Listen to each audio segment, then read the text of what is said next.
Ignition sequence start. 6, 5, 4, 3, 2, 1, 0. Hello and welcome to the premiere episode of Ignition Sequence. My name is John Murphy and I am thrilled to go on this exciting journey with you. This podcast is about lighting the spark, igniting the drive that pushes you beyond the limits, taking you to the world of the unknown. And I couldn't think of a better guest to launch our very first episode than someone who embodies all that and a whole lot more. His name is Jacob Adoram Hendrickson, and he's achieved something that few would even dare to imagine. His journey will inspire you, challenge you, and leave you in awe. But I don't want to spoil it for you. Jacob's story is one that you have to hear directly from him. But first of all, it's kind of interesting because we just came off the 2024 Summer Olympic Games in Paris. You think about what it takes to be an Olympian. Mm-hmm. The top medal winners were Yufei Zhang from China. She won 6, including 1 gold. Second place for individual gold medal achievements is Leon Marchand from France. He won 5 medals, 4 golds, 1 bronze. From the USA, it was Tori Burke, who won a total of 5 medals, 3 golds, 2 silvers, and of course Simone Biles, her big comeback. She won 4 medals, 3 golds, and 1 bronze. And Jacob here, you probably don't know Jacob. Yeah, maybe not. Yeah. Have you won any Olympic medals, Jacob? I have not won any Olympic medals, but I will say that it was awesome to watch those athletes do those feats. It's always an amazing thing to see those guys just push the limits of human achievement. It's so inspiring to see. And especially when you see a comeback like Simone, come right back and just show that she's not given up yet and she still has more in the gas tank. Yeah. That stuff is very inspiring. Well, but your story is inspiring, and I'm going to introduce you now as Jacob Adoram Hendrickson. All right. Jacob Adoram Hendrickson. And would you please tell everybody this amazing feat, before we get into the whole story of it, what you did? Okay, so the primary feat that I believe you're referring to is going across the Pacific Ocean by myself in a rowboat. It took me 336 days, and I did it solo, no resupplies, no support, and no other assistance from anything other than my own body and whatever I had with me once I left. And it took me 336 days. I made it. I made landfall, which was another record, actually making landfall without having to get dragged in by another vessel. And also I spent the longest time at sea as a solo rower. So it was the longest time anybody had been by themselves in a rowboat at sea. So it was... This is mind-blowing to me. So it was 7,145 statuette miles from point A to point B. And we'll talk about all the choices of where you started, where you went. Mm-hmm. But the total really mileage, because of just the drifts and the and all this, was over 10,000 miles, right? Correct. Yeah. Yeah. It was 10,000. I mean, I took meticulous directions. I can show you. I have a logbook every single day, the distance I went, and I had the straight line distances, of course, that I was doing a little delta thing. That's what's the straight line distance, and then also a accumulation of how many miles have I actually traversed over the ground. And so those two different figures are pretty interesting. And that's the struggle with trying to go in a rowboat against the ocean, because you can't win most of the time. You're going to have to let the ocean take you a lot of the time. And if you can plan it meticulously, then you can kind of get in with good graces on the mood of the sea and the mood of the air and how everything flows around the Pacific Ocean. So I had to figure that part of it out, and that was a really fun part. Well, going back to just the Olympic athletes, they dedicate their whole life, their entire lives for these moments, maybe multiple Olympic appearances, but their whole life is dedicated to this.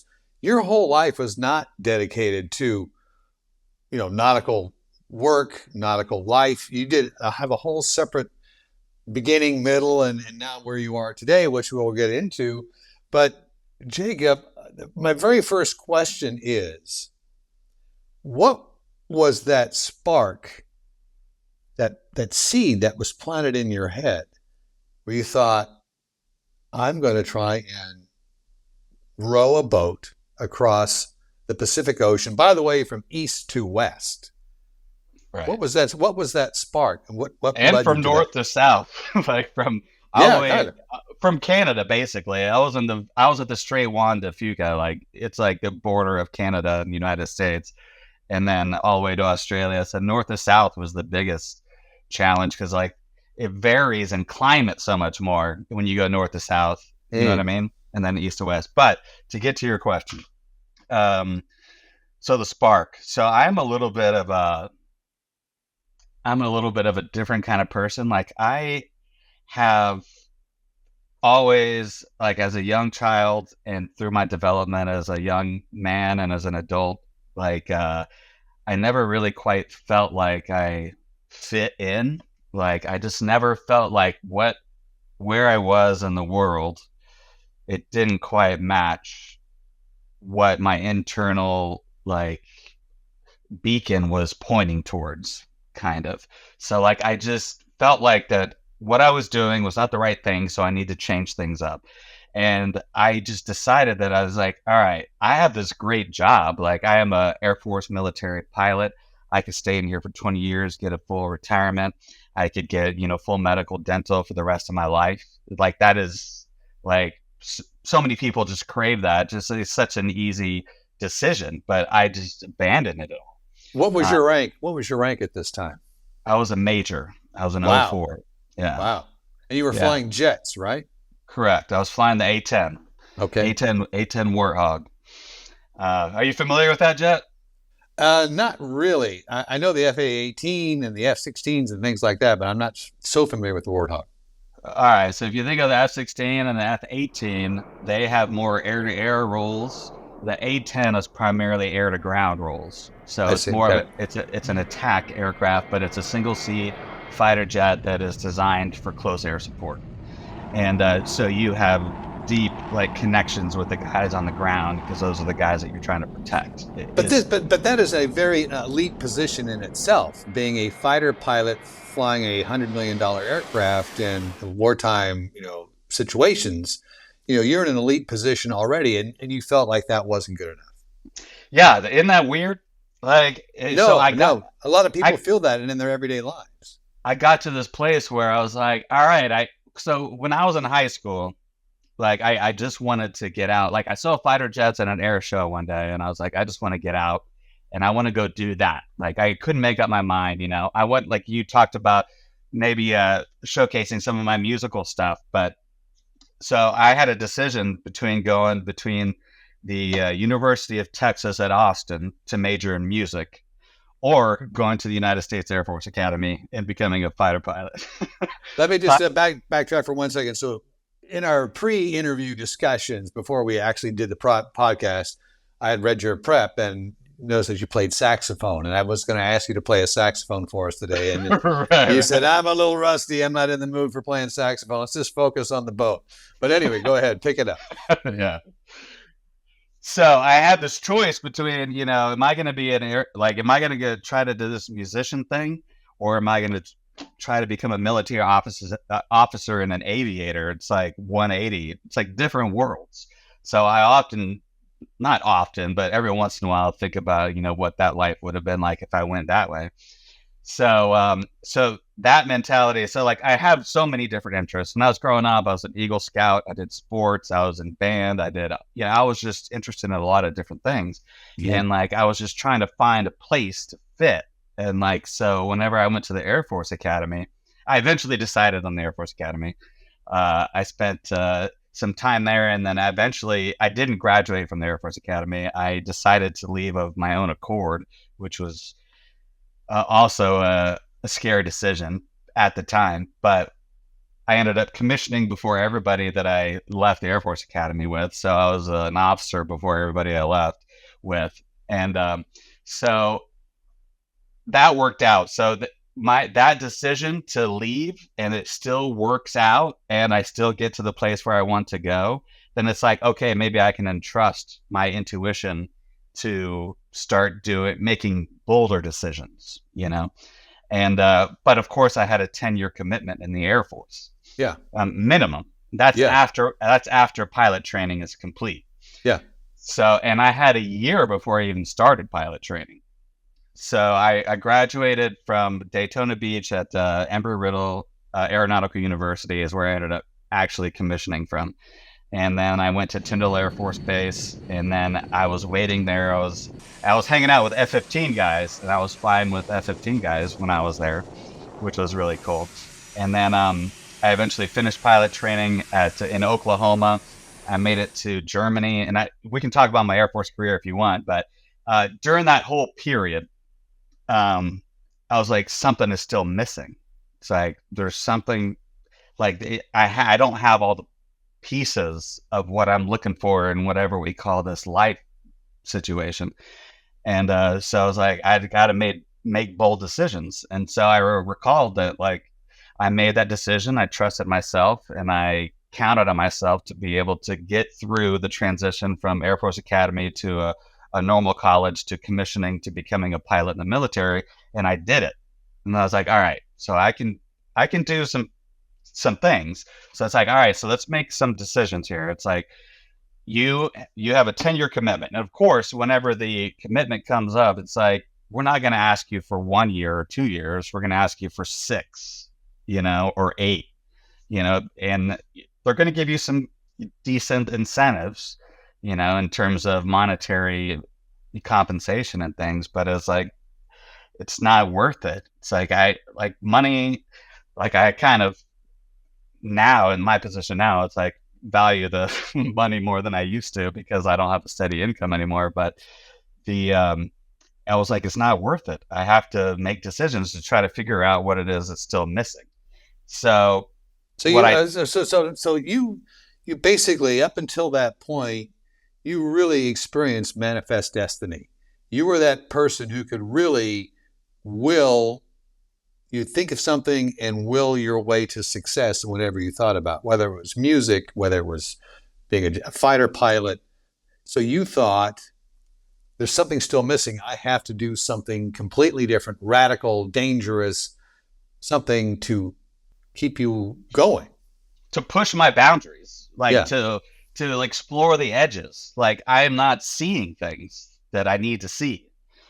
And so it's like, let's go out and try to find these things that I'm not seeing. And so the spark is like, all right, so if I decide that I'm going to get out of the military, which is a wildly reckless decision financially and, just security wise in terms of taking care of my body.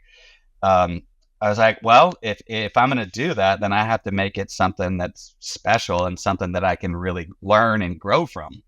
And with that knowledge, then maybe I can go to the next thing, or maybe I find something that I'm looking for.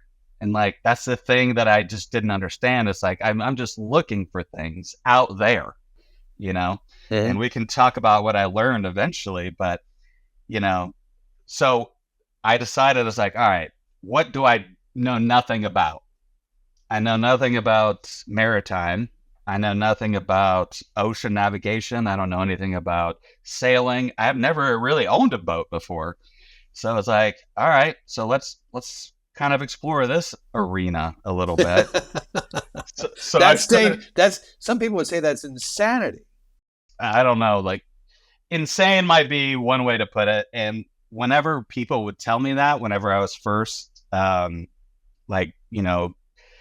explaining this idea to acquaintances and friends and things, like several times people would say things like, you're insane or you're crazy. And it honestly, it hurt my feelings. Like it was like, what are you talking about? Why? Like, you don't have an explorer, like some part of you that wants to explore and adventure and learn and, develop as a human. It's like, that's what I'm trying to do. So like, why are you being negative towards me about it? And that happened a lot. And that happened not only then, but it happened when I left the Air Force Academy too. That was the first time I recognized that whenever you make decisions that are against the grain, people are going to be negative towards you no matter what. Yeah. And like, so like I had I played football at the Air Force Academy. Somehow I walked on to the team there. Wait a second. All right. Wait, have you ever played football before in high school or Pop Warner? I played in middle school, high school. I didn't play all years in high school, but by the time I got to the Air Force Academy, I was actually at the prep school. I went to the prep school for a year, United States Air Force Academy Preparatory School, which is on the same campus, but it's just about 2 miles away.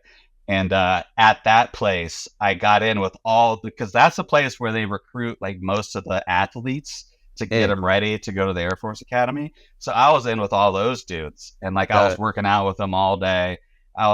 They got me on creatine and stuff like that, and I gained maybe 50 pounds of muscle when I was there at the Air Force Academy. It was crazy. So when I walked out, so the next year I was like, well, screw it. Let's just walk onto the team and let's try it. But what I realized is that D1 football it's violent. It's dangerous. Yeah, for sure. Yeah, I wasn't quite equipped for it, but at least I made it on the team.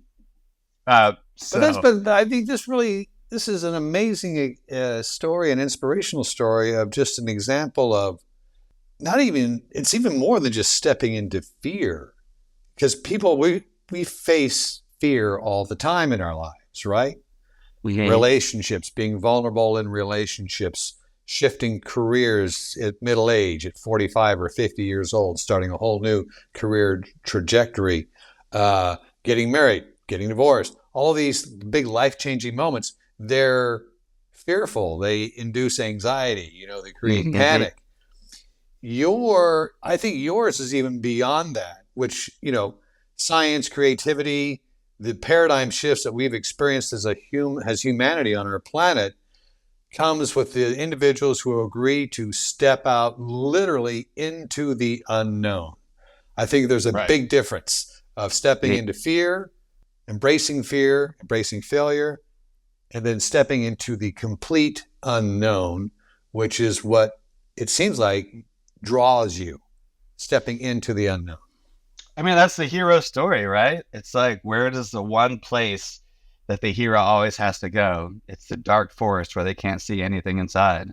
You know, it's like that's the only place that you're going to find, something that you don't know. Like, it's out there. Like, but there's part of it where there's in that journey of going out there in the places that other people don't want to go, is where you find out that it's not out there. It's actually in here. Like, there's something, it's like searching outwardly is something that I've done my whole life. And I realized at the end of that's the last thing I need to do. What I need to do is search inward, because that's where you find the real truth. And it was this whole journey of getting to this point where I could try to understand that fact, but there was also the joy of going out and seeing all these new things. Like, you read all these books about like explorers and people going and seeing these wonderful, amazing places. And now we have, these videos and high def resolution images of, what the world is. But unless you go out and do it and feel it and experience and smell it, and it's like, it's not something that you can embody. So like, that is something that is extremely valuable too. But what I eventually ended up learning is that it had nothing to do with any of that at all. Like, that is cool, it's fun, but it's not going to give me like fullness and within, and like that true emotional connection with what it means to be here on Earth. And like, that's what I was really trying to find. So whenever I explain it to like media people, like in a short clip or whatever, I just say, I just wanted to learn more about myself. I wanted to learn more about the natural world, and I wanted to challenge myself. And within that is like a whole different set of like sub goals that go along with it. And so, all right, so you leave a successful, tenured, for lack of a better word, career in the Air Force as a jet fighter pilot. How long did it take you to zero in on specifically, I want to set a world record, a Guinness World Book record of rowing across the Pacific Ocean? How long did it take you to kind of zero that in? That's the thing I'm going to do. So I started probably thinking about it in 2012. So this is at a point where I think I'm a captain turning to a major soon or somewhere, or maybe I was already a major, but either way, I ended up getting a job as an air liaison officer in the military, which is a non-flying position. And I was a pilot. So like, I got bored. I was like, I'm with all these ground troops. I'm at an Army base, and now I'm integrating with the Army. And like, I'm just doing this whole thing on the ground, and I'm just training people basically. And I was like, it's the same feeling. This isn't it. And so that's when I started researching. And then eventually, once I finally came to the conclusion, it's like, I found this sport that appears to be pretty small. There's not that many records, and it's a fairly small sport. And there are some things that haven't been done yet. And I was like, that's very rare in most new exploration of, physical activities. Like, there's world records for everything. And so I was like, and this is also an area where I've never, done maritime stuff. So I was like, okay, I've never owned a boat. So that's basically like the conditions that got me to the point where I was like, all right, this seems like a good idea. And it wasn't confirmed until I got out of the military and made the deposit for a naval architect in St. Augustine, Florida, that would design my boat. And that was in 2014. So I thought about it for 2 years. 2014, I just put the down payment down for the naval architect to design the boat. And that was when I was in. I was like, all right, so that's the research that I just started going hardcore into everything I needed to do to figure out how not to die. Now, what did you tell this naval architect about, what you wanted to do, what you feel you needed, what kind of boat? I mean, if you had no experience, no reference point of boats and things like that, how were you able to articulate to him what you need, what you aspire to have, and is it technically possible? I'm sure using, solar, wind, but you're rowing, right? Rowing. Yeah. You're rowing. But you couldn't row 24/7, so you'd have to have automatic rowing, right? There's no automatic rowing. It's like, if I'm not rowing, the boat's not moving. It's my body that got it across with the help of the wind on occasion. So what I told the guy was, all right, his name is Eric Spomberg. He was a professional naval architect out of University of Michigan. He's like a professional guy, and he had always, I found the perfect guy because he was the guy that always wanted to design an ocean rowing boat. And like, so to answer your question, the number one way is to research and like just get it in your brain of like what is required based on what you've read and all the different shortfalls that people had. And like, one of the main shortfalls, like the first shortfall that I saw was like, I saw there was a guy that was sponsored by Virgin Atlantic or the, and they were trying to do a row around Antarctica. But the guy that designed the boat just did a terrible job, and it was just a complete flop. And I was like, the reason it failed is because the design of the boat, the windage of like the cabin caused it where he just kept fighting the winds. So that was my first lesson. So basically just research. And then I told the guy exactly what I wanted. And this is what I'm going to try to do, and this is how I'm going to try to do it. And I want to make the boat as small as possible, but big enough to carry, potentially a year's worth of food. I'm going to have a water maker in there, and then I'm also going to have a supply of different ways to survive if things fail. And then we went through about 10 to 12 different iterations of the design before I was happy with it, before we actually started construction. And tell us some of the aspects of the boat. Did it have solar panels on it for generating power? Okay, so overall, yes, the electrical system, solar powers, yes. Plumbing system, that included making freshwater storage, and that sort of thing. And then we had a ventilation system to kind of keep the air flowing. We had just the shape and the rudder and steering system of how the boat actually navigates through the water. What kind of rudder authority do we have, and do we do it just manually by hand, or do we have electrical steering? So that was a big part of it. The biggest thing that I was concerned about was stability of the boat. So Sure. if it turns upside down, will it turn back up without me having to do anything? That's what I wanted. And we got there, and it worked like a champ. It was amazing. Like that boat, got hit by some crazy waves, and I never was upside down. I got to maybe a little over 90 degrees, but I never got upside down. Wow, that's amazing. How long did it take you to build the boat, and what were the materials that you guys used? Yeah, it was about a 2-year project, mainly because I didn't have I had to earn money as I was building it. So I was working at the time as a defense contractor, flying in Afghanistan and Iraq and those kind of places. How many missions did you fly over Afghanistan? As an A-10 pilot, probably around 80 missions. As a MC-12 pilot, a couple hundred more after that. And so I would come home for 2 months at a time. I would work on the boat, and I would go make some money, and I would monitor from a distance, and then I would come back home and work on the boat with them. And so it ended up taking about 2 years, but the boat was made out of primarily carbon fiber. Right.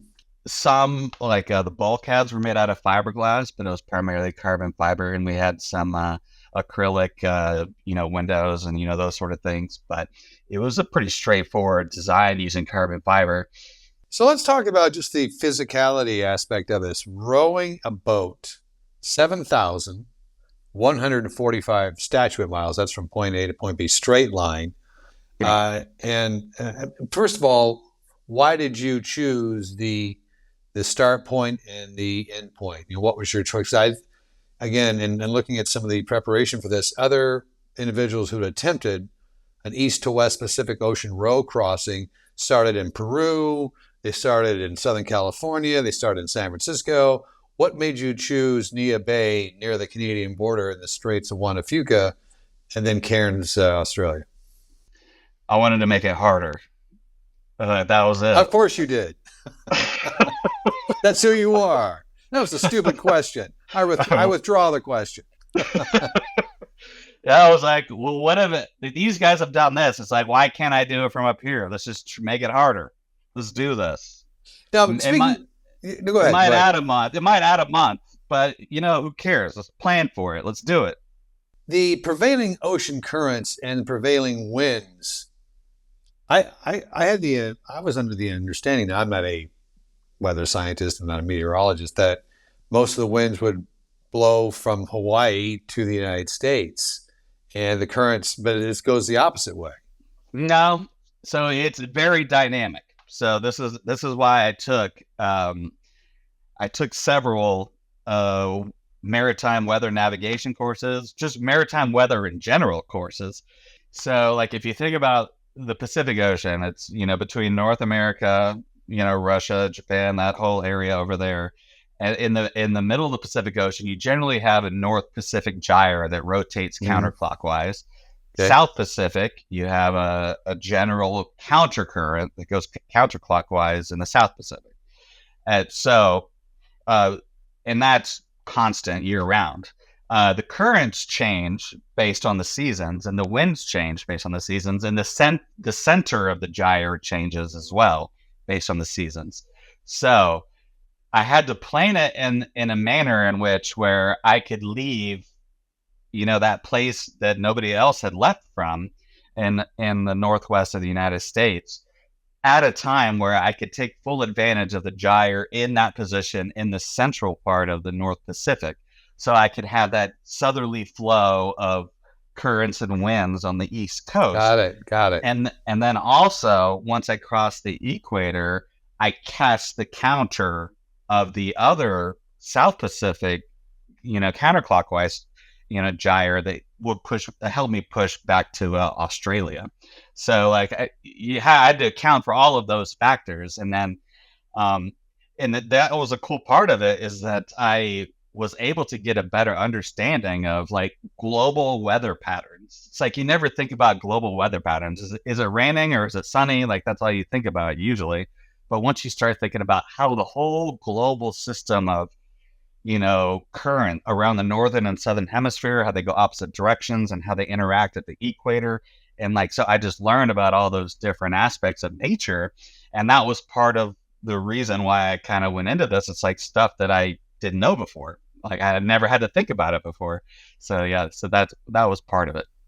It's very similar almost to NASA using the Earth's gravitational force to whip spacecraft and satellites around the planet or shoot them off to the moon, give them a little boost.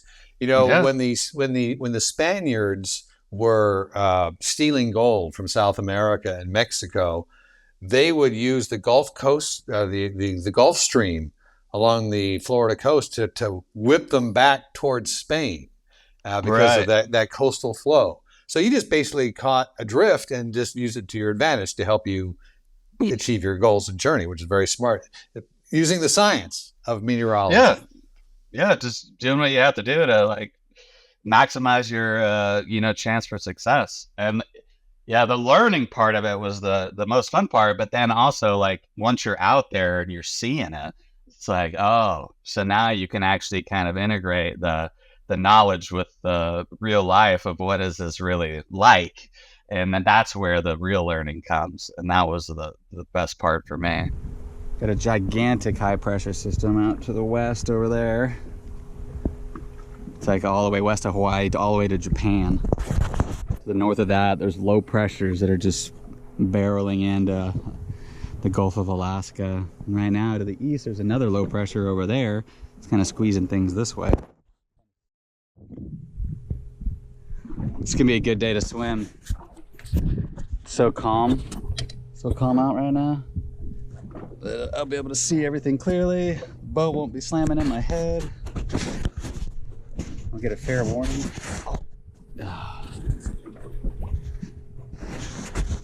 Many predators. All right, look at this guy. See him? That is the leech storm petrel. Leech's storm petrel, maybe? Sweet. Look at that footage. I don't think he's not doing any fancy maneuvers right now. This is so calm out.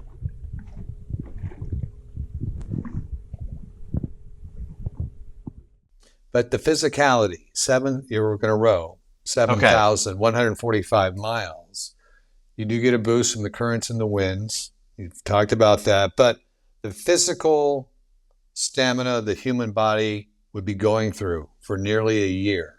So you were planning on rowing 12 hours a day. That was your thought. Yeah. That's all I mean, it was my job. It was my full-time job. So how do you physically prepare to do that? What was your training regimen? What was your dietary regimen? Who did you consult to give you the best advice to get you in the best possible shape and prepared for this long, long journey? All right. So since we're focusing on physical, you have to remind me about the dietary part, because we can talk about that. The dietary part was a whole different thing that I had to get help from. So the physical aspect, I was a little bit worried about my body breaking. Sure. Yeah. Of course. So I consulted a lot of people. The first was, well, I wouldn't say the first. Let's just go through the list of people. So I went to the University of Washington, the Huskies, and I found a sports medicine doctor there. He helped me get all the supplies I needed in terms of like, if your body starts doing this, take this. Like, you know, if you get food poisoning, if you have an infection, you know, I had antibiotics, I had every single medication you can imagine, from the lungs, the eyes, the ears, everywhere. I had skincare everywhere. Like, so like my body was number one in terms of, you know, whenever I was communicating with him. And so that was the first part of it. The second part was I also found the University of Washington rowing coach. And her name was Karen Calera. She was a real nice lady. And I took her out on my boat with me. And I was like, listen, I just want you to look at my rowing mechanics and make sure that what I do in this boat won't result in a repetitive use injury, is basically what I wanted to avoid.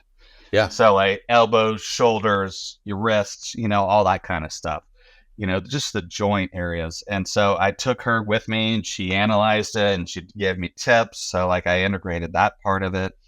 And then physical fitness part of it was the other part. I had a personal trainer that I hired to kind of help. Like the biggest one was core work, basically.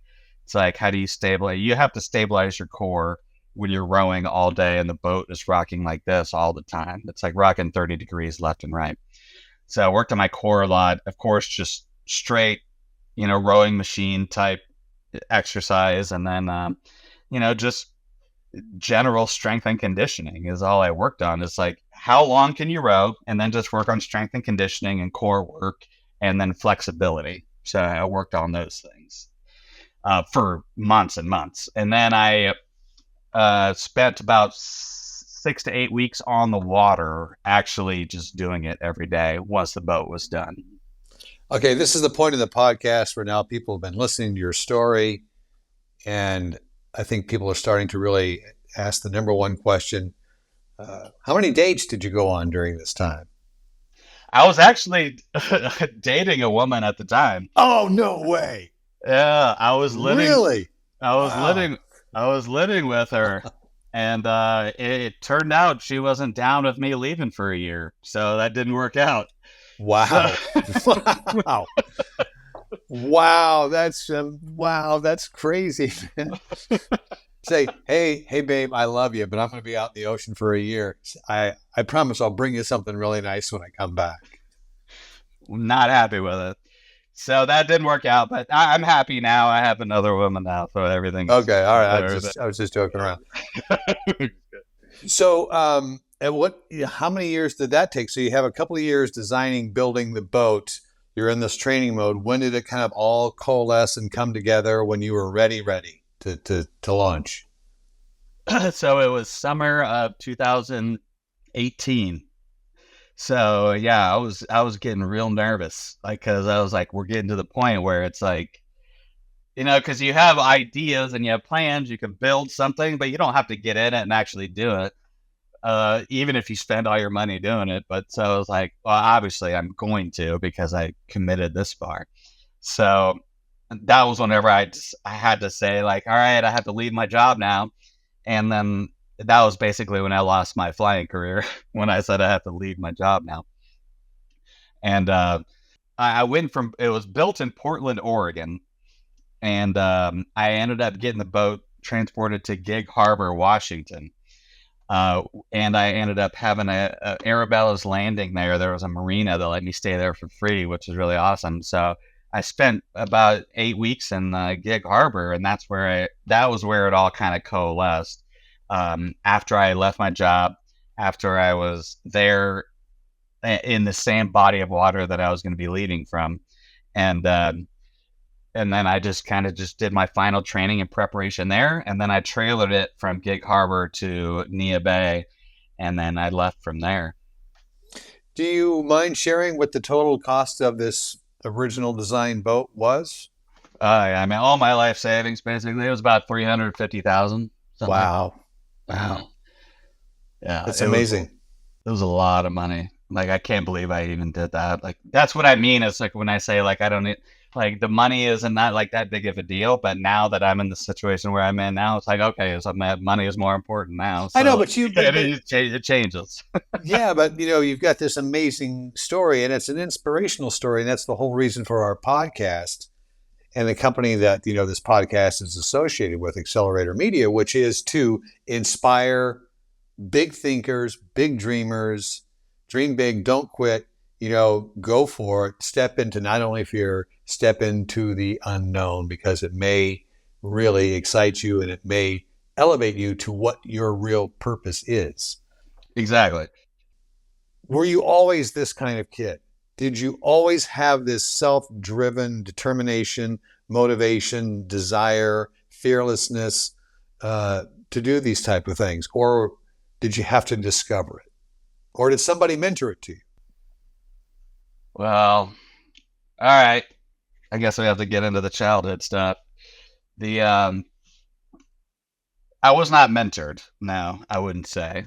That's one thing that I felt like I've been missing a lot in my whole life is like a good solid mentor, teacher, like someone that I can count on, and like with good advice and like just to kind of be like a stable figure in my life. Like I've been lacking that as a child because it was a tumultuous childhood in some sense.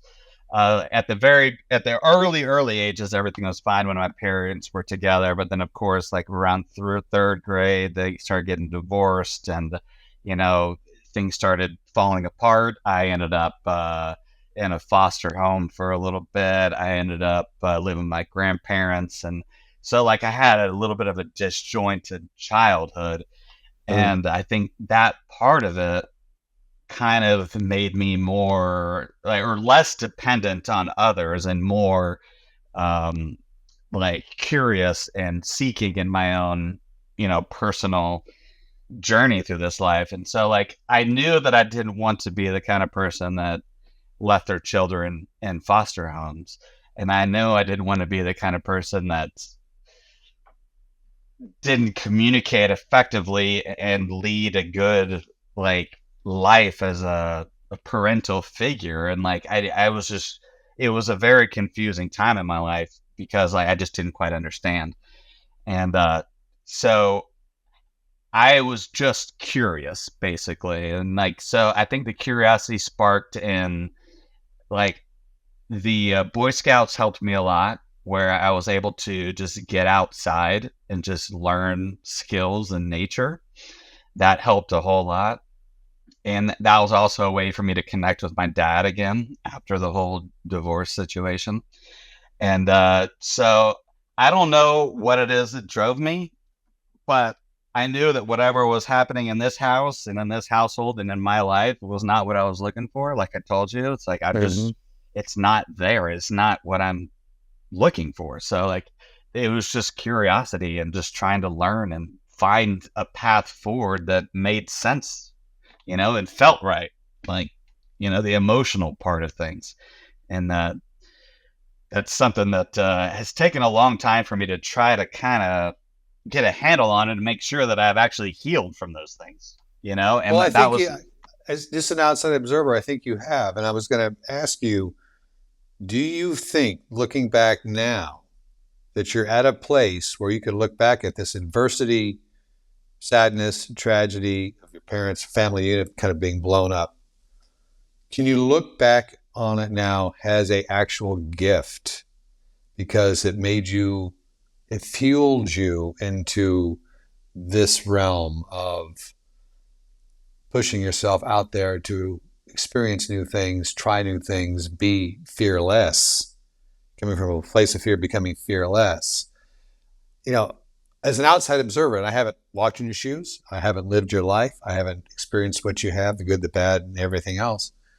But to me, it's almost like a valuable lesson is that do we actually grow and get better when things are good? No. We grow and get better when things are bad.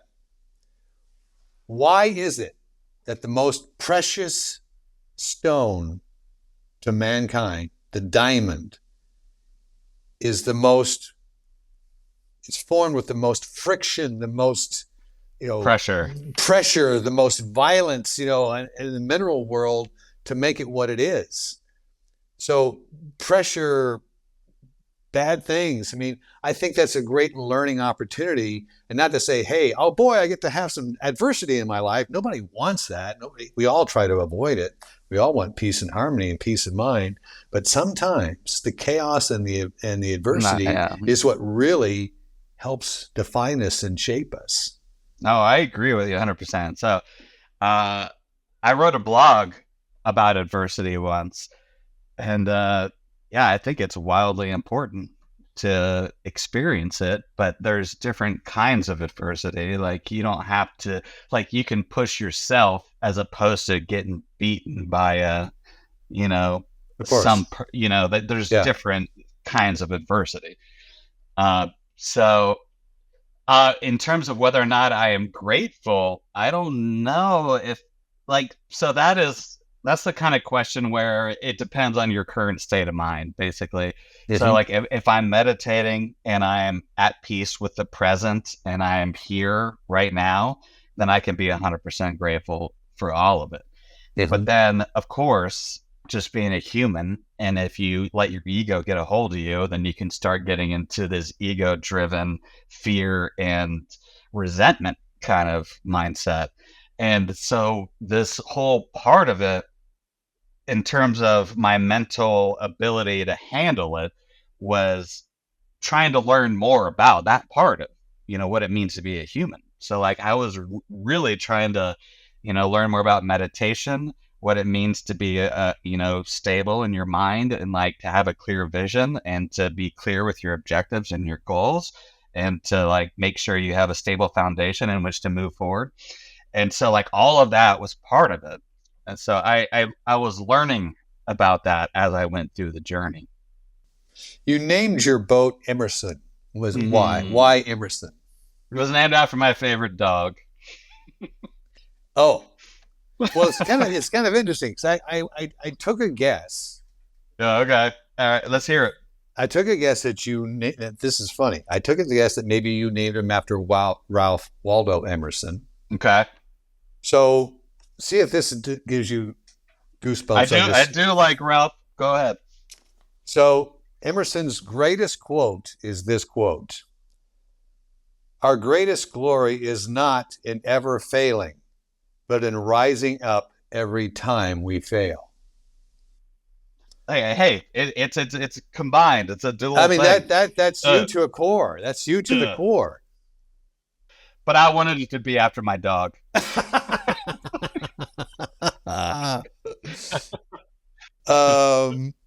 Also, this is also kind of interesting.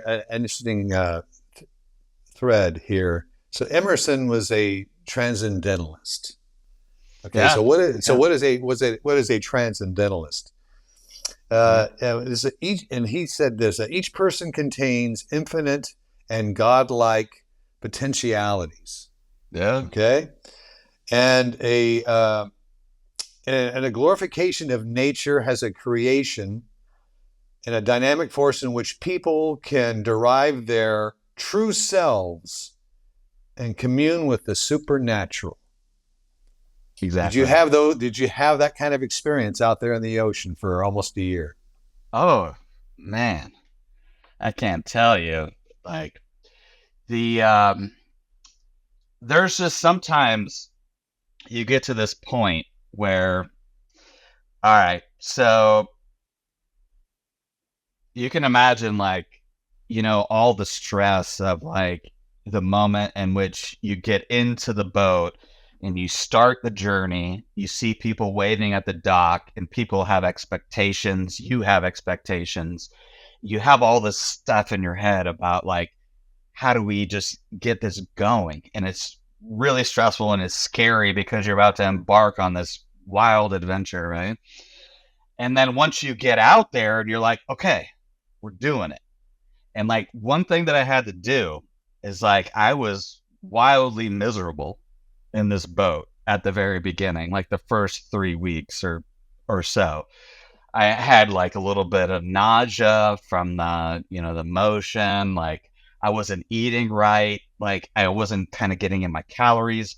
I felt like I wasn't like progressing as I should. So I was just orienting myself into this world, right? And but I was resisting it. So I was kind of saying to myself, it's like I was just kind of like not letting it just kind of come to me and address it at once. So like what I ended up having to do is I had to tell myself, I was like, hey, listen, like either you go to the shore right now or you shut the fuck up and just get to work. Like this is your house now. Like this is where you live. All these fish around you, those are your neighbors. Either you get to work and just accept that this is where you live or just go to the shore. And so like I had to make that decision. And once I made that decision, then things calmed down a lot. Like I was able to kind of like, okay. You surrendered is what you did. I did. I surrendered. Yeah. And I'm here. This is it. Yeah. And so now you can take one thing at a time. Yes. And then once you can get to that place, then you can find those calm moments. And then when those calm moments happen, that's where you find the true joy of, you know, integrating with nature and having those moments that you were talking about, where it's like the first time I remember that I had a calm night, it was a sunset night, and like the water was like silky, like there was nothing happening out there, like 500 miles from shore, wherever I was. Yeah. And the sun was coming down. It was so calm. It was a beautiful night, perfect weather. It was calm. And I just saw the sunset happening. And at the same time, behind me, there's clouds behind me that were being illuminated by the sunset, that were having pink and purple and orange and, you know, all of these different colors on the clouds. And as it's coming down, and then all of a sudden I see a little fish swimming by. I see a little thing jump in the distance. And then in that moment, that's where you're like, oh, this is what presence is. This is where you can find what it really feels like to just be here. Like, I'm not thinking about anything else. It's like, you know, it's the smell of the air, the salt, the visuals, everything around you. It's just like, you're just in it. Like, there's nothing else. It's just you in the moment. And then that is actually the most important thing that I found when I was out there, really. Did you stop rowing to enjoy it, or did you keep rowing? Every sunset, I would stop. Every sunset. Yeah. I would stop, unless it was bad weather, of course. And then if it was calm enough where I could stand up and enjoy it, I would stop. But, you know, there was a lot of time where it was bad weather. But yeah, I took the time to do it. And then I would try to do it at sunrise too. And then whenever I found like a strange or a unique situation with the wildlife around me, like if I saw a whale shark out there, and like whenever I saw that, I was like, oh man. And like I just spent like 30 minutes just dealing with whale shark stuff. It was awesome. Yeah, not to digress, but I just swam with whale sharks. Oh wow. Yeah, so those things are crazy, right? It was an amazing experience for me. Now, part of my, you know, journey is I'm a producer and a writer on Mutual of Omaha's Wild Kingdom, producing this show. It's on NBC on Saturday mornings. It's an educational information show.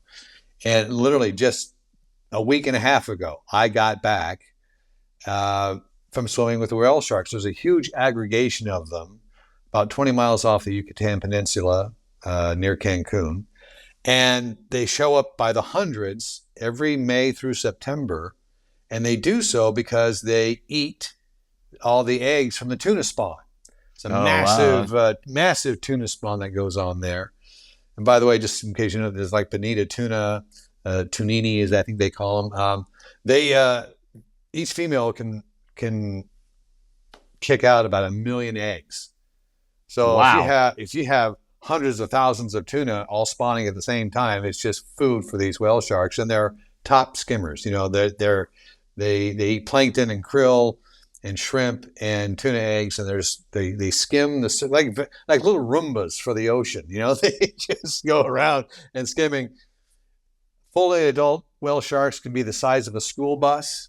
They're huge. They're huge. But to your point, did you ever, well, I guess you couldn't jump in and swim with them because you got the damn boat that you got to work on. But well, I could jump in and I did swim, but did you really? Yeah, but I didn't want to touch them because I heard if you touch them, it's not good for their skin. So that's why I was worried about that. I didn't touch them, so I don't know. I heard it's a very rough, coarse kind of skin, but amazing, gentle giants in the water. And I can relate to exactly what you're saying because I just had that experience. And it was amazing. It was beautiful.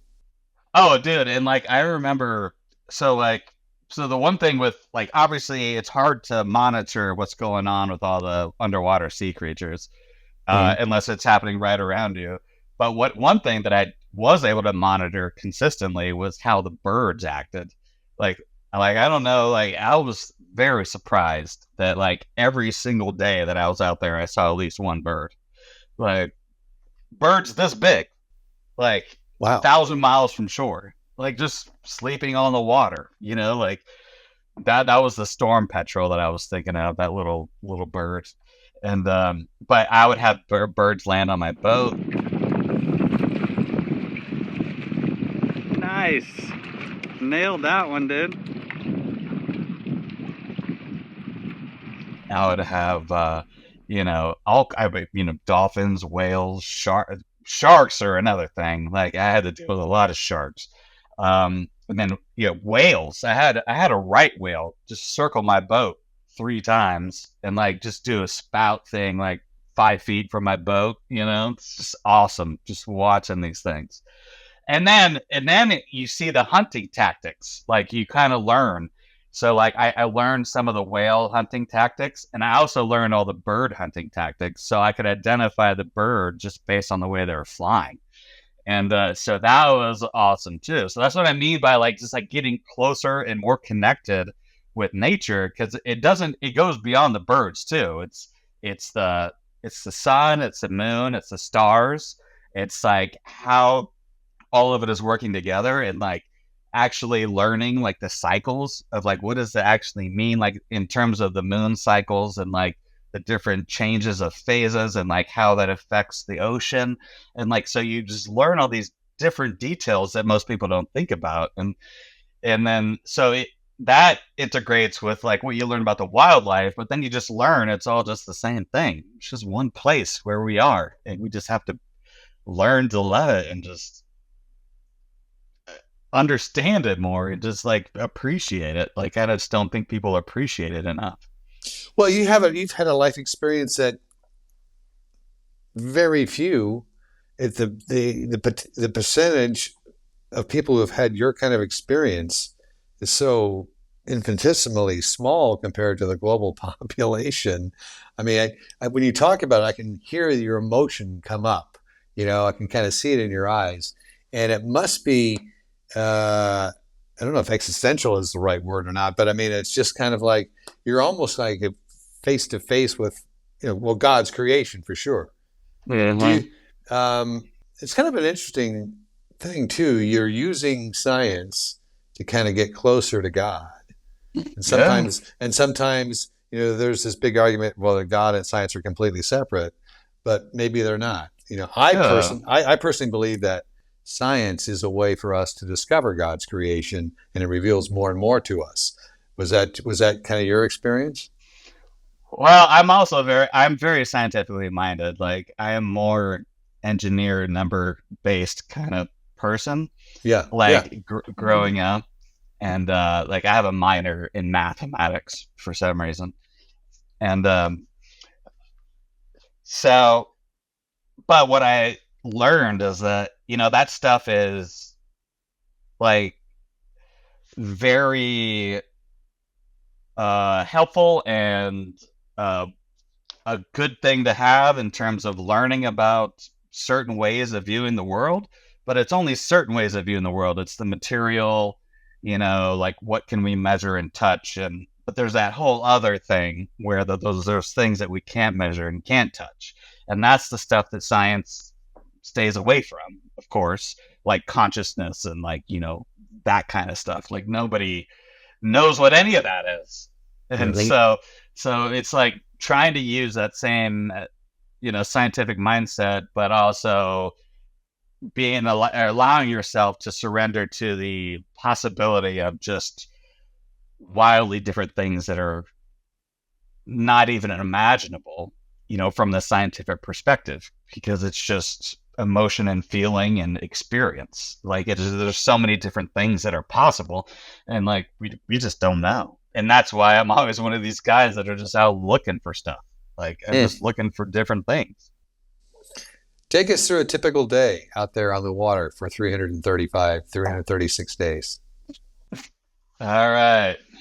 Well, provided there was no emergencies or like, alarming sounds or things that happen, I'll probably get up, before dawn. I would start a cup of coffee. I would start rowing while having my first cup of coffee as the sun is coming up. And then as the sun is coming across the horizon, I'd probably open the top and stand up for a little bit and enjoy my coffee while I see that, if the weather is cooperating. Otherwise, I'll just keep rowing. Yeah, when it's like this, it's just so peaceful. You could wake up every morning and just take it all in. But usually the waves are over the top of the boat, so it's like you're not in a big hurry to just enjoy nature. Just want to get your life organized and moving in the right direction. Everything is just so much more difficult. And then I'll have breakfast. I'll stop rowing, go inside, and make a meal of some sort. I had a variety of options, which we can talk about the different food options, and that was through a professor at Oregon State University that I asked for help from. And so I would have breakfast and then just keep rowing, and then I would take breaks, but basically it's just come in, take a break, row, take a break, row, take a break, eat dinner, and then just go to sleep. And then I would have like special things that I could do that would be fun, where I could plot stuff on maps. Like I had a paper map on the wall, because I had a digital maps and I had a paper map just in case if I lost all electronics. Mm-hmm. And then I had a sextant as well in case I didn't have GPS. So I would plot my positions, and then I would write in my logbook, and then I would do journals or blogs. And then I would wash my body. Like, you have to keep yourself clean. Mm-hmm. Mm-hmm. Like you don't want salt sores out there. It's nasty. It gets nasty quick. All right, post shower complete. Feeling good. Nice temperature. Swells aren't too crazy right now, though they are going all kinds of different directions, which is why I'm on the sea anchor right now. It's kind of pointless to row. Earlier I rowed for 2 hours nonstop, checked to see how far I went, and it was like a 0.3 distance in 2 hours of rowing.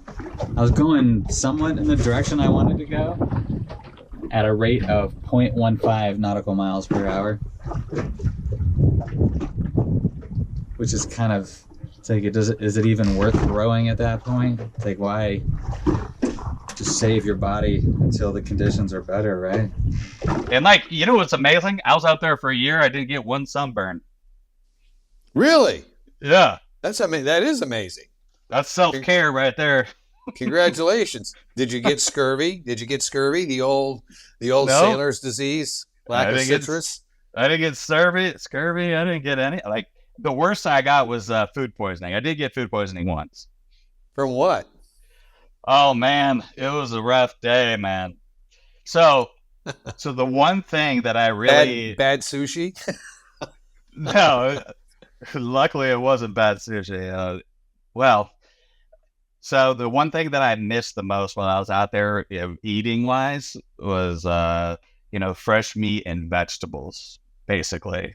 Um, so I had this can of dried vegetables, or a bottle of dried vegetables, and I was saving them. I would just add them into like other meals, and they would reconstitute, and then it would be vegetables that I could eat. And I was just saving them too long. And by the time at the end of the bottom of the thing, like it was a nighttime deal. I started dinner after the sun went down, and so I was just using a red light, and so I couldn't see colors very well. And I was putting in the vegetables into my noodles or whatever I was making, and a little clump fell out, and I was like, "Is that just a clump of vegetables, or should I be worried about that?"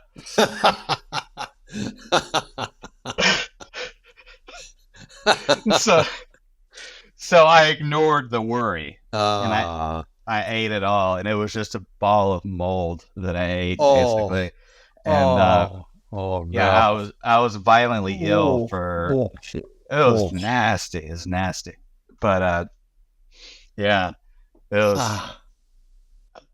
Yeah, I'm lucky that I was able to rehydrate myself and not get into a much more dangerous situation, because like food like poisoning can get into really dangerous situations if you're not careful. Yeah, renal failure, everything. I mean, it's really bad news. How was the weather in the Pacific Ocean? Now, you did this while you're out there for almost a whole year, so you went through all the seasons. Is the Pacific a raging, roaring ocean? Is a basically calm ocean? We have to remember that I also crossed the equator, so like the seasons flip in the southern hemisphere. That's true. Yeah. So that was part of it. So like I left in early summer of 2018. So it was in the 50s up north up there when I left. And by the time I hit the equator, it was, regular tropical summer weather. And by the time I crossed, I was entering the summer and fall seasons down south. So like it wasn't, so like I planned it that way specifically. So it wasn't really that big of a deal, but I had hurricanes in the northern hemisphere, and I had a couple tropical cyclones in the southern hemisphere. And so, yeah, I came across some pretty nasty weather for sure. Yeah. And you said the boat held up, Emerson held up, but what did you see as far as how big were the waves? How big was the swell? Well, I'll tell you what, swells are actually kind of fun in a rowboat, because all you do is just go up and down. It's like, as long as it's not breaking on top of you, swells are no problem at all.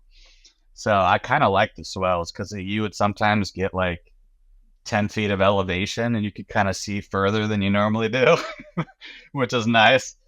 And but then you go down low, and then all you see is just caverns, So the worst, whenever waves started breaking and started getting nasty with storms and things, like you would get to the point where I would be at the bottom of so you got the crest and you got the bottom of the wave. Like I couldn't see the top.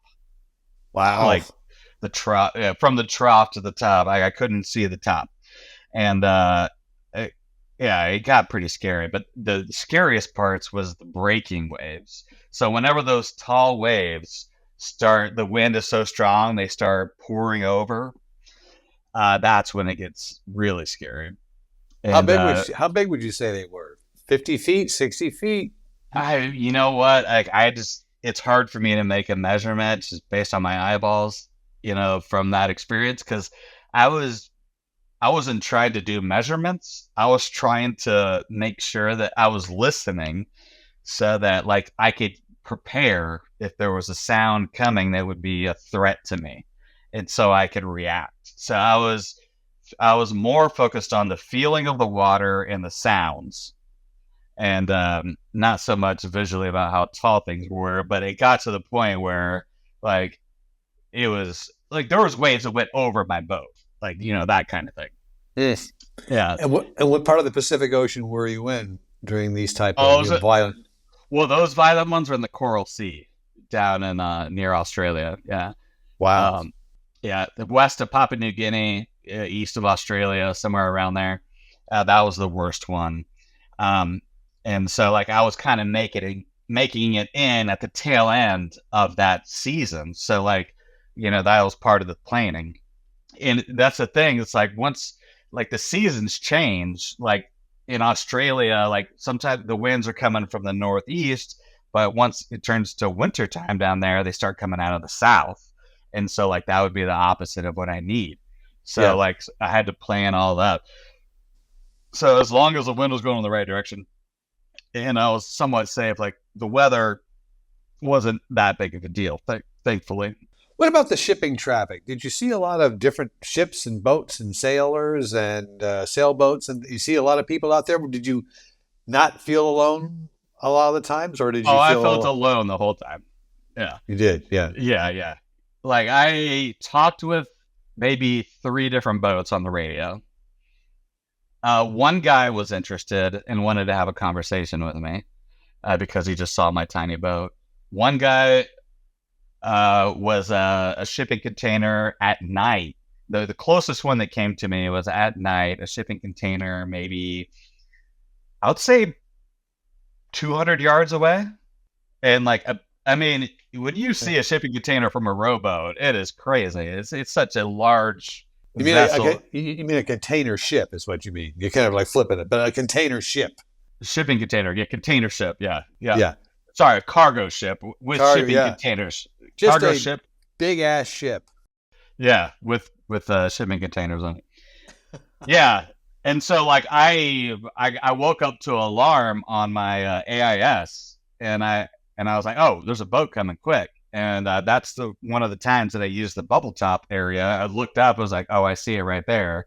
I see the kind of the line of sight in which way it's moving. I get on the radio, I talk to it, and I just see this thing, passing right by. And I see him pop out the spotlights, and they can see me and stuff. And it was intense, like those, yeah. But luckily, like I saw maybe 5 of those boats, and then the rest were just like smaller fishing boats. Hey, I came in for a snack.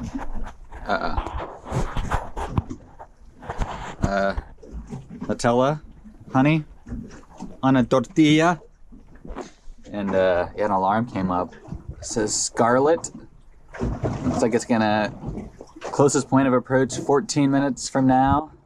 13 minutes. And if you click on it, Scarlet Cardinal.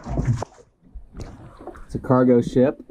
It's underway using an engine. 229 meters long by 32 wide. It's 2.9 miles away right now. It's going 11 knots. It's going to Japan. And the closest it will approach is 1.7 miles, 12 minutes from now. And you can definitely see him right behind that swell. There he is. See ya?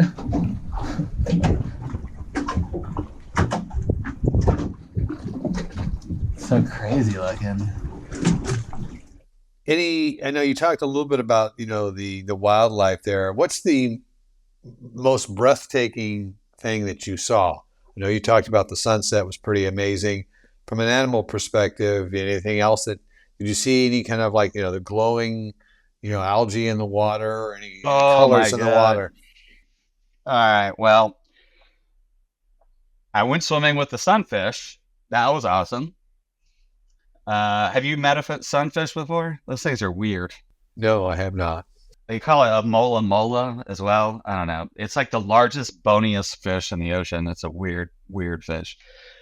It feeds on jellyfish underneath. But I went swimming with one of those, and that was cool. But so yeah, I saw some crazy bioluminescence. Like I remember one night I was rowing, and it was a relatively calm night.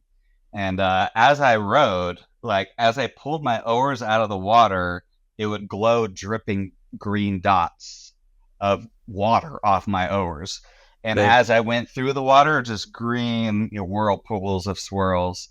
And then once the wind started picking up, like I started seeing these bioluminescent balls, I would say probably about 4 feet wide, and then like less dense at the edges and super dense in the middle. So it was like a bright green ball in the middle, and it got less dense as you went out, but it was a spherical thing.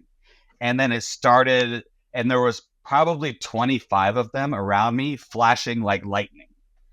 And like, I didn't know what that was. And it freaked me out the first time I saw it. I still don't know what it is. That's interesting as hell. It's balls of flashing lightning. Like, it was crazy. Like, the center was bright green. And this is in the water or just above the water? Oh no, in the water. Like, I'm looking at fireworks under the water. Is what it looks like. Ah, wow. Isn't that weird? Like, I have no idea what that is. Yeah. And they seem to be agitated by motion, just like all bioluminescence. So as my boat was like slamming into the water, I would see like flashing lightning balls, that kind of stuff. It was, that was weird the first time, but I saw it multiple times and like I got more comfortable with it. And I was more scared of the sharks than I was the balls of light. And why were you scared of the sharks? Because you were in a very safe boat.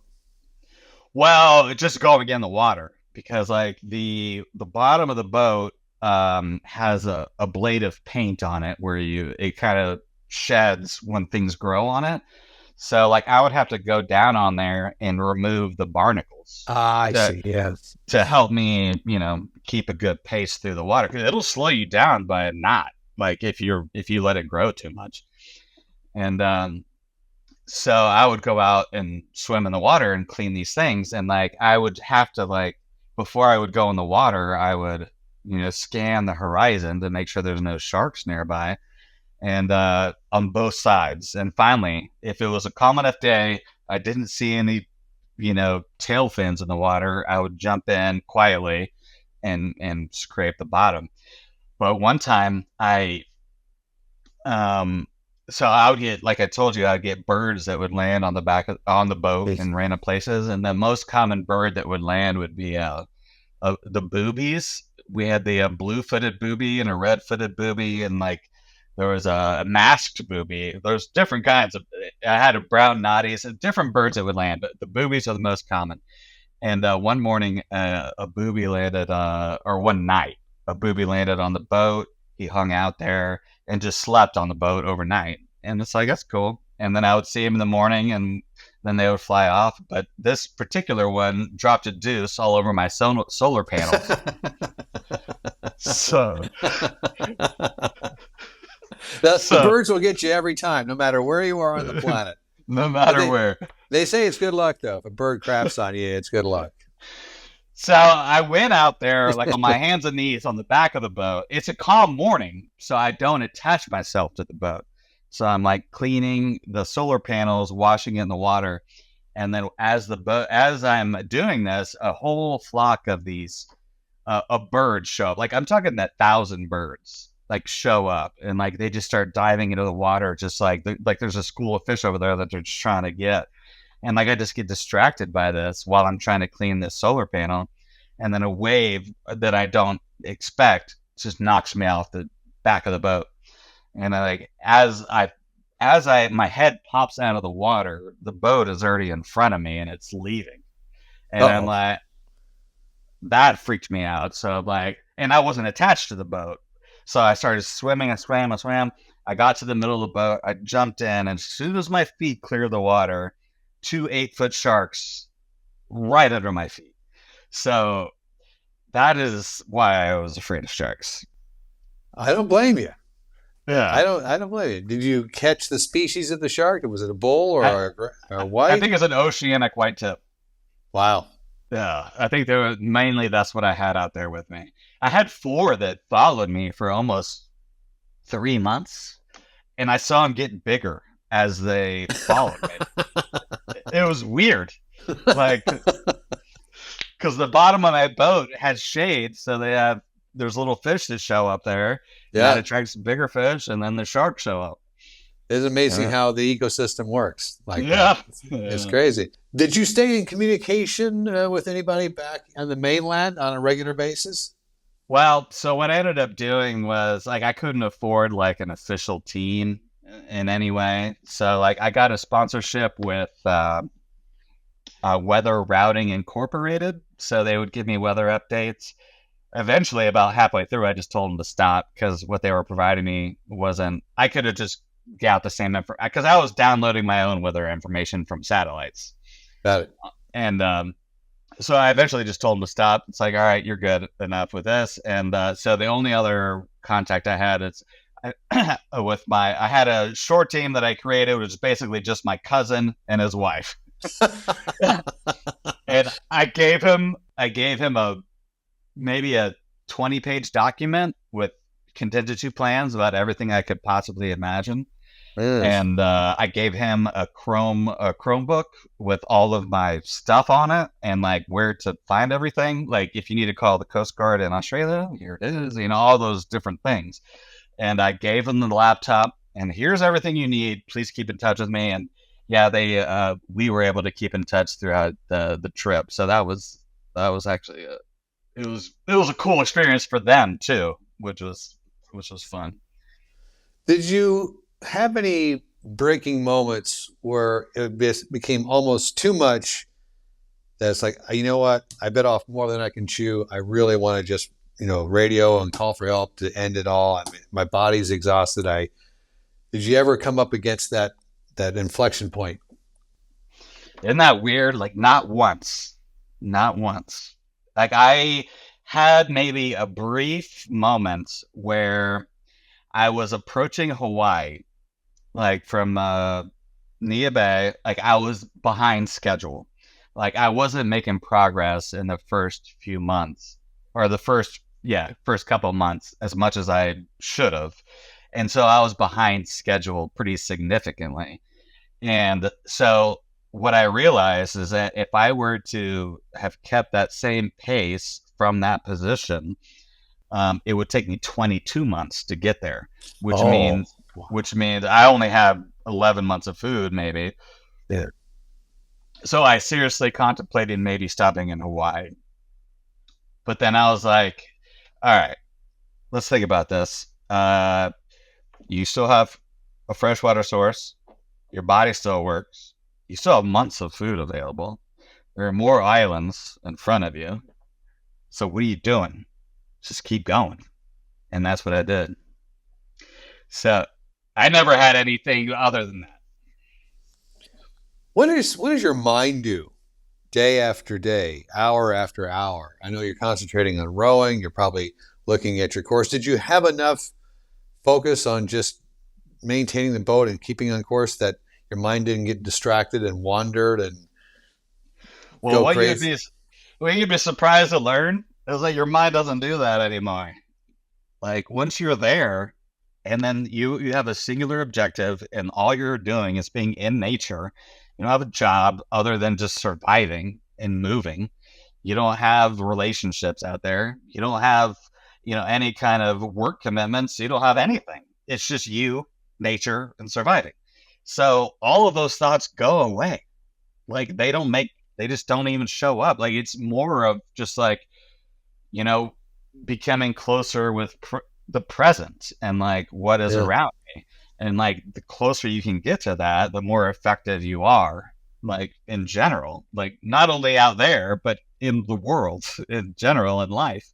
So like I never got to that situation where like my brain was, running rampant in some direction that I couldn't control. Because I also kind of focused on meditation as well. Like I wanted to focus on,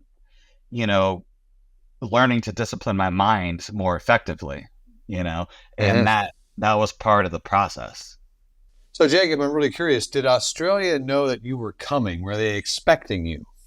Yeah, they did. Well, at least a small percentage of the population did. I actually contacted the Australian Volunteer Coast Guard, And there was a team there that was super willing to help. They're awesome. And so what ended up happening, I was like, hey, I'm approaching here. This is where I'm planning on landing. I need help with the customs to make sure I'm not screwing anything up. And on top of that, if I need help in terms of anchoring on places where I shouldn't anchor, can you give me guidance? That kind of stuff. And so I ended up, as I was approaching, the wind. So when I was approaching Australia, the west coast is over here. I'm trying to go I'm trying to go west, but the wind is out of the south. So it's just pushing me north, further away from my direction or my destination. So I am trying to desperately decide, how am I going to get out of this? Because, I can't stop moving the boat unless I anchor it.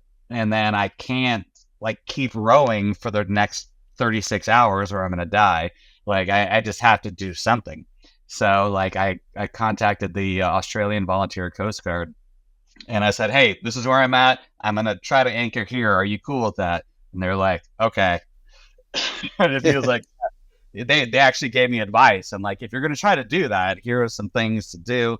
And I was like, all right, cool. So I anchored, and I missed my first anchor point, actually, which was scary. And so I was getting pushed fast, away from where I needed to go. And so I missed the first reef. I was going to anchor on a reef, maybe 20 miles from shore, and or maybe less than that, 15 miles or something. And I missed the first reef because I didn't realize how quickly I would pass by it. And I finally anchored on the next reef. And I got too close to that reef where the bottom of my boat scraped on actual reef, which is apparently not good for the Australian environmental situation. Of course, yeah. Yeah, so I got reefs are living things. They're living creatures, exactly. Yeah. And so I felt bad about that, but I barely hit it. And then I got the anchor down, and of course the anchor also damages things. So, but they're allowed to have dive boats out there. So I ended up anchoring, and I was waiting there for a while, and what I ended up planning with the Australian Volunteer Coast Guard is that they would be on the boat with my family and actually follow me in the last 5 miles or so. So I went from that reef and I rowed all night or all day and all night to about 5 miles from my destination. And once the currents and things or the winds changed, and so the final day was day 336, and then the Australian Volunteer Coast Guard came on their boat, a big yellow diesel-powered, twin-engine Coast Guard vessel that showed up with my sister, her husband, my dad, and my cousin, and the cousin that was my shore guy, in Texas, and so. Yeah, so those guys knew, and then of course the Coast Guard helped me notify the Australians in terms of customs, where I would end up actually landing, because I didn't actually make it to the marina I wanted to. I wanted to make it to Cairns Harbor, but I ended up having to land on a beach to make it of my own accord because the wind out of the south was just too hard. But it still counts because you landed on land on Australia. I made landfall of my own accord. That's all that matters. And didn't the person who held the record for the longest row across the Pacific from east to west, didn't he also go to Australia, but he fell a little bit short, right? He did, yeah. Well, there was a guy that made it before me, but he fell short, and he had to get a resupply. So different record. Yeah, and then there was another guy. The first guy that is officially the first guy to cross the Pacific in a rowboat is a guy called Bird. His last name is Bird. I can't remember his first name. That's embarrassing. BYRD, I believe. Yeah, but he made it from the Sacramento, or further south, a Monterey area down towards Australia and Cairns. But he had to get rescued on the reefs, and he got a resupply. So I'm not trying to, be that guy, but like I was the one that made it, without resupplies and of my own accord. So that was my claim to fame on that one. So you're on the boat for 336 days, rowing across the Pacific Ocean, almost a year. What did it feel like to stand on firm land, and how long did it take you to kind of adjust to that gravitational pull on the land? It was weird, man. Like, well, first of all, it was surreal just to see my family on that boat because I had not seen people, especially people that I knew and loved on a boat yelling at me and waving. And like, I'm trying to like bridge the gap between like the distance of our boats, but I can barely hear them. And it's like, it was a weird situation.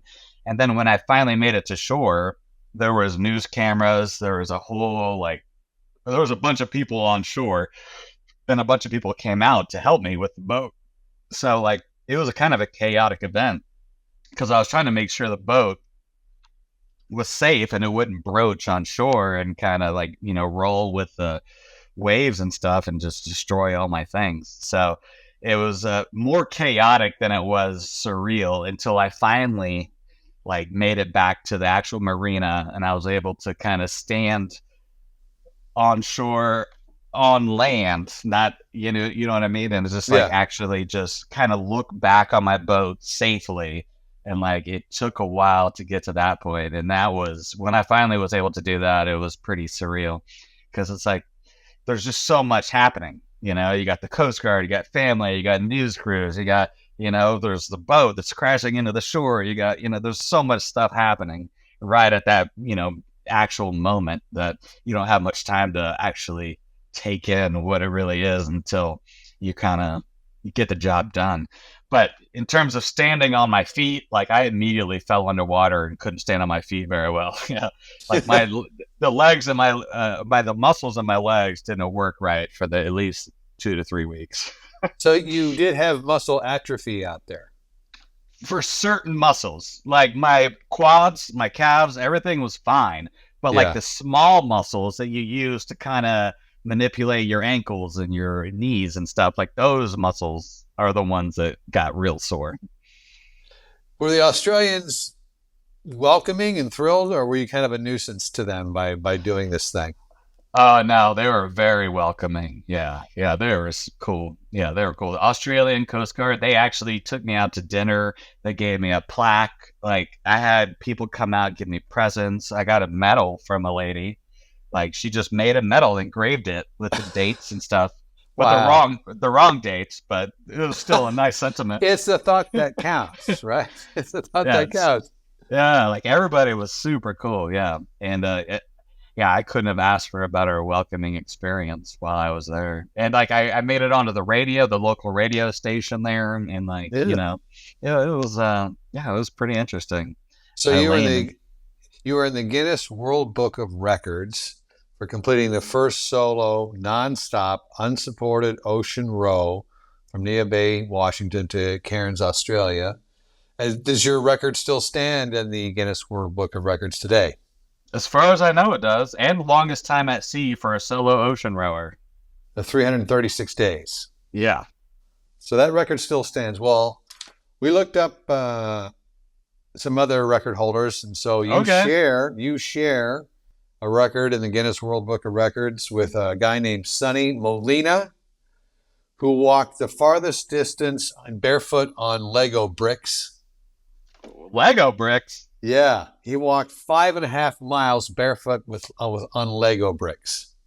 How am I in the same category with him? Well, I'm just saying weird record holders. Okay. Weird record holders. Unique record holders is what I'm highlighting here. Okay. Somebody named Charlie Wilson is in the Guinness World Book of Records for a staggering 800 piercings of their skin in 24 hours. Yeah, that sounds ridiculous. That's too many piercings. And then finally, a woman named Kimberly Winter, who holds the world's record in the Guinness World Book of Records for the loudest recorded belch at 107 decibels. She burped at 107 decibels, which is the equivalent of a motorcycle at full throttle. Jeez. All right. Well, Congratulations. Well, thank you. I guess the only difference between her record and mine is that hers took less than 2 seconds to complete. Yeah. I was going to ask you, who was Jacob before he left on this rowing adventure, and who is Jacob today? Yeah, I guess the biggest lesson is like, I don't have to keep going and looking out there like we've been talking about. It's like, you're never going to find what you want out there. It's like, that's the biggest thing, is trying to find the thing where you can just be at peace with whatever is around you right now. Because just being alive and existing is the most beautiful and amazing thing in the world. And if you don't recognize that and can enjoy it for what it is, then you're never going to find anything anywhere else. Like, that's the biggest lesson that I figured out. Are you glad that you did this journey, this row? 100%, yeah. I would do it again. Will you do it again? I would, if somebody would pay for it. I don't have the money anymore. All right, so what is your future? What would you like to do as we kind of round out this discussion? What's next for Jacob? Well, I do want to have as much of a positive impact as I can on, everybody else around me and our community at large. So I'm working on different ideas for businesses in terms of helping people develop themselves in terms of achieving goals that they want to achieve, and also finding community and ways to connect with others in a meaningful and in a positive way. So I'm working towards something along those lines and in the business realm. Go ahead. No, go. I want to go back because you did say something a few minutes ago where you said, once COVID hit, my flying career was over. Why is your flying career over? You don't have to be a military pilot, but you can be a different kind of pilot.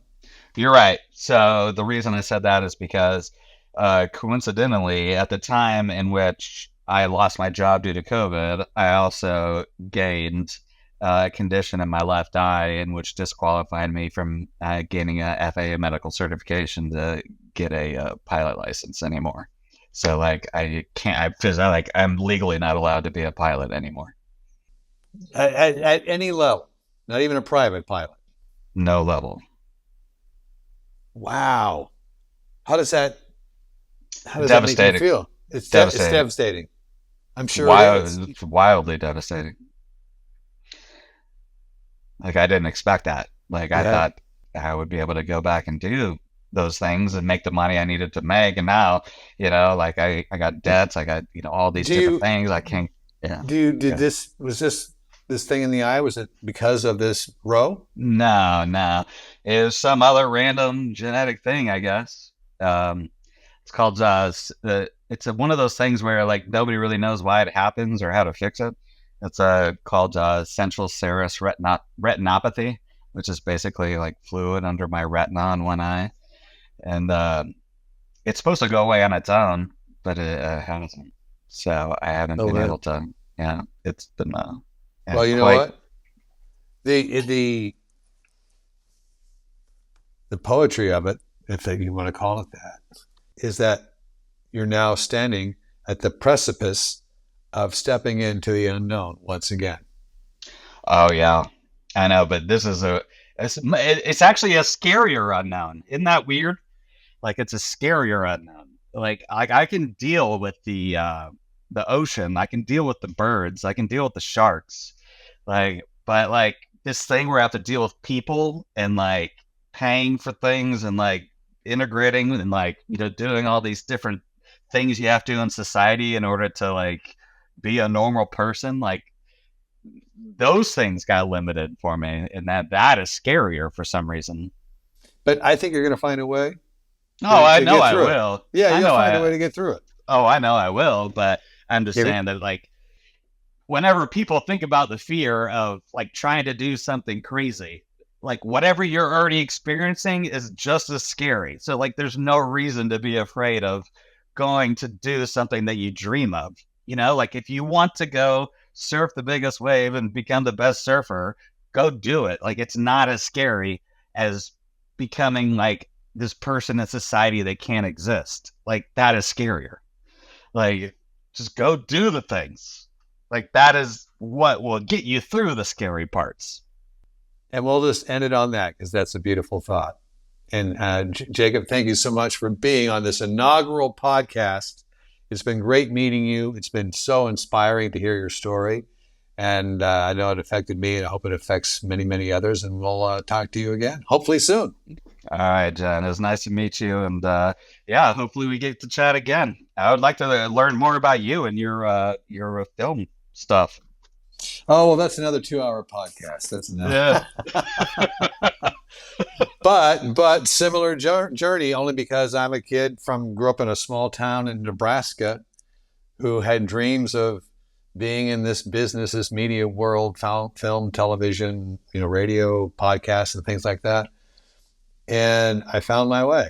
And it's happening. So I'm very excited about it. And hey, as we said, I did a show called Innovation Nation on CBS.